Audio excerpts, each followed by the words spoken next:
코로나19 바이러스라고 그렇게 많이 우리가 설명을 드렸는데 바이러스는 항생제에 절대 죽지 않아요. 다만 이제 이 바이러스성 이 코로나19가 심해지면 폐렴을 유발하는데 거기에 박테리아가 다시 재감염이 되는 수가 생길 수 있거든요. 이럴 때에는 그거에 맞게 하는 거지. 이렇게 지금 혼자서 처방을 받아다가 그런 약을 쓰는 거는 말도 안 되는 아주 일입니다. 위험한 행동일 것 같긴 한데 우리 박 기자님도 의사 선생님이시잖아요. 예, 이거 어떻게 보십니까? 아니, 오한진 교수님 말씀이 100% 맞습니다. 이 항생제는 절대 바이러스를 한 마리도 죽이지 못합니다. 그렇기 때문에 이 항생제, 특히 만약 여기 우한 폐렴 또 코로나19라고 지금 얘기하고 있는 이 잡으려면은 항바이러스제가 개발이 돼야 되지 이 항생제로는 절대 이 바이러스를 한 마리도 죽일 수 없습니다. 자, 그러면 이 코로나19 예방약이 있긴 한 겁니까? 요즘 약국이 난리래요. 뭐 비타민, 뭐 이것저것 영양제가 불티가 난다고 그러던데요.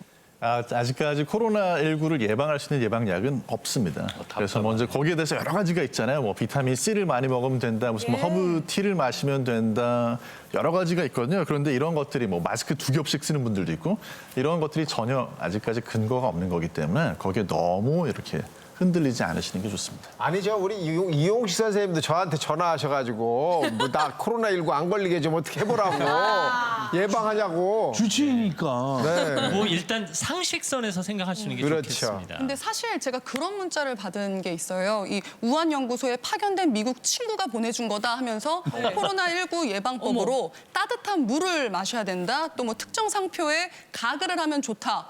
근데 또 그 가글이 외국에서만 파는 거라 구하기가 힘들다. 뭐 이런 내용이었는데 실제로 이 뭐 뜨거운 물이나 가글이 코로나19 예방에 효과가 있나요? 웬일이야. 윤수연 씨 저도 그거 받았어요. 네, 그쵸. 똑같은 거. 네, 진짜로. 다 똑같은 게 돌죠. 이거 어쩜 이렇게 지금 보는 똑같죠? 것은. 말씀 좀. 가글이 효과가 있기가 좀 어려운데요. 이제 큰 의미를 두시지 않는 게 좋은 게 가글 용액이 닿는 데는 주로 이제 그 목 쪽으로 해서 들어가잖아요. 그런데 코로나19 같은 그런 호흡기를 통해서 감염되는 바이러스가 꼭 거기로만 들어오는 게 아니고 코 점막이라든지 이제 다른 곳들에 겹치지가 않아서 어렵고요.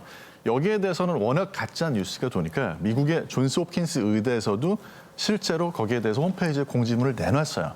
그래서 이런 가글을 사용하는 것 가지고는 코로나19 같은 바이러스 감염을 막는데 효과가 있을 가능성이 좀 적다.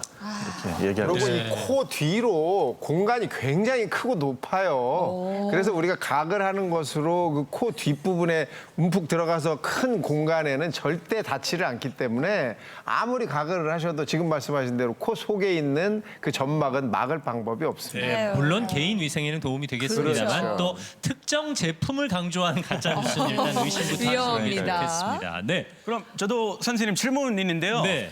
중국 친구한테 제가 들은 건데요. 네. 그 술 중에 중국에서 고량주 먹잖아요. 근데 고량주 50도짜리 그 요새 그 손소독제 많이 뭐 팔리고 사기도 힘드니까 50도짜리 가지고 그걸로 손소독 뭐 소독을 한다고 했는데 이거는 참 희한하다. 이거 진짜 과연 될까요? 그리고 만약에 미국식으로 한다면 미국 고량주 없는 대신에 위스키 있지 않습니까? 위스키를 따뜻하게 데펴가지고 꿀 같은 거 타서 그거 드신다면 이거 약간 직방으로 뭔가 된다고. 왠지 얘기- 그게 되면은 소주에 고춧가루 타서 먹는 것도 될 것 같은. 아니 우스갯소리처럼 물어보긴 했습니다만 궁금해하시는 분들이 있을 거예요. 네, 근데 이제 영화에 보면 그런 장면 많이 나오잖아요. 상처 나거나 그랬을 때 독주를 술이라도 탁 붓고. 그런데 실제 상황에서는 별로 믿으실 만한 근거가 없는 게 이게 손 소독제로 봤을 때는 도수가 일단 낮아요. 손 소독제 경우에는 최소한 알코올 함량이 이게 이제 60%에서 70% 돼야 되거든요. 또 하나는 이걸 부으면은요. 손에서 바로 미끄러져서 밑으로 바닥으로 떨어져 버려요. 흘러내리죠. 문지를 수 있어야 되거든요. 이제 문지를 수가 없기 때문에 효과가 많이 떨어지고 별로 추천하지 않는 방법입니다. 맞아요. 그 손소독제는 이렇게 넣고선 비벼지니까 다 묻더라고 본데. 예. 술은 그래서 비빌 때 손소독제를 쓰실 때는요. 이걸 비벼가지고 다 마를 때까지 계속 비벼주시는 게 아주 중요한 점이에요. 한 20초에서 30초 정도가 걸립니다. 그리고 무엇보다 술보다 손소독제가 더 쌉니다. 네.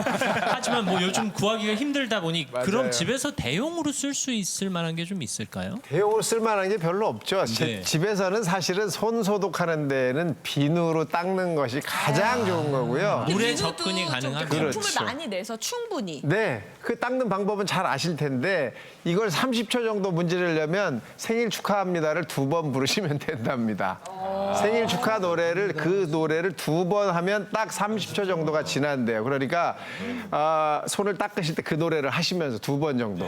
네. 생일 축하합니다. 생일 축하합니다. 이렇게 부르시면 안 되는 겁니다. 네. 30초. 네. 두번 모르게 30초가 딱 세네. 기본 속도로 네. 빠르지 않게. 사실 저희 지금 전해드린 가짜 뉴스, 뭐 우한연구소다, 뭐 특정 의대 졸업생 단톡방이다, 이렇게 공신력 있는 기관의 이름을 빌리고 있거든요, 박 기자님. 네, 저도 한 가짜 뉴스 뭐 서울대병원 아침 회의다, 뭐 아니면 네. 기획재정부하고 또 제약회사가 코로나19 대응 지침을 뭐 얘기한 내용들에 대한 회의 결과다 이렇게 해가지고 도는 그런 카톡 이런 기사들을 많이 받았는데요. 이번 그 가짜 뉴스의 좀 특징은요, 그럴싸한 단체나 그럴싸한 권위자의 말을 빌려서 또 그럴싸한 내용을 갖다가 전달을 하는데 그 사이에 좀 이상한 내용들이 한두 개가 섞여 있다는 게 좀 맞아요. 특징인 것 뭐 특정 같습니다. 제품이 갑자기 나온다든지. 예, 그래서 앞서서도 뭐 항생제 이야기가 껴 있었던 것도 마찬가지고요. 그런데 이제 보통 이렇게 카톡이나 문자로 전해질 때 이제 저희 지인이나 가족들로부터 왔잖아요. 그러면 저희가 방심하기가 쉽습니다. 그래서 그렇다고 이 가짜 뉴스가 제 지인이나 가족들이 보내준다고 해서 그게 진짜 뉴스가 되는 건 아닙니다. 그래서 일단은 우선 확인을 하는 버릇이 필요한데요. 무슨 얘기냐면은 일단 원문에 링크를 갖다 보내준 게 아니라 복사해서 붙여넣은 자료는 일단 근거 없는 소문일 수 있다라고 한번 의심을 해볼 필요가 있다는 겁니다. 그리고 이게 신뢰할 수 있는 출처인지, 이게 어디서 갖고 온 자료인지를 갖다 확인하는 습관을 길러야지만이 이 가짜 뉴스를 갖다가 좀 예방할 수가 있고요. 또 얼마 전에 그 중국의 한 보건대학원에서 이런 얘기가 있었죠. 뭐 그 총장이 뭐 헤어드라이기로 옷을 갖다가 이렇게 말리면 그 바이러스가 다 죽는다. 오, 나도 봤어요. 예, 뭐 그런 이야기가 이제 돈다고 했었는데 이제 그런 것도 다 근거가 없는 이야기들로 지금 알려져 있습니다. 이게 너무 재미있는 게 저는 KBS 직원이잖아요. 근데 저희 가족 중에 한 분이 KBS에서 이런 내용이 돈다면서 저한테 보낸 거예요. 저희 회사에서는 그런 걸 한 적이 없는데 그래서 야 이게 정말 무섭구나. 그냥 문자로 보내면 사실같이 보이니까. 그렇죠. 사실 뭐 쌀밥에 보리 5%만 넣어도 보리밥이라고 부르는 것처럼 그렇죠. 가짜 뉴스 전체가 틀린 게 아니라 한 5% 한 문장 정도 문제가 되는 부분이 있으면 이게 또 가짜 뉴스가 그런 되는 거죠. 거니까요. 사실 뭐 드라이어로 옷을 말린다고 해서 바이러스가 죽는다. 이게 가짜인지가 이미 판명이 됐지만 네.